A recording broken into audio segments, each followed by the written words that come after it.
বাচ্চাদের super food হলো কলার puree. যারা প্রথম সলিড হিসেবে কলার পিউরি দিতে চান, কিভাবে দিবেন সেটা কি জানেন? যদি না জেনে থাকেন তাহলে চলেন আমি এখনই শিখিয়ে দিচ্ছি। প্রথমে চুলোয় একটা প্যান বসিয়ে দিবেন, তাতে পানি দিবেন এবং পানিটা যখন ফুটন্ত অবস্থায় আসবে তখন কলাগুলোকে টুকরো টুকরো করে কেটে পানির মধ্যে ছেড়ে দিতে হবে।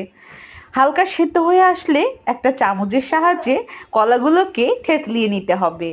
পুরাটা ভালো করে ম্যাশ করে নিতে হবে এবং কলার পিউরিটা যাতে খুব বেশি নরমও হয়ে না যায় আবার খুব বেশি শক্ত না হয়। আপনি যদি এভাবে পিউরিটা তৈরি করে আপনার বাচ্চাকে খাওয়ান, তাহলে আপনার বাচ্চা পরবর্তীতে অন্যান্য খাবারগুলো, শক্ত খাবারগুলো সহজেই খেতে পারবে। আমি প্রথমের দিক থেকে আমার বাচ্চাকে এরকম করে পিউরিটা খাওয়াই, আর আমার বাচ্চা খুব সুন্দরভাবে বেড়ে উঠছে ঠান্ডা ছাড়া।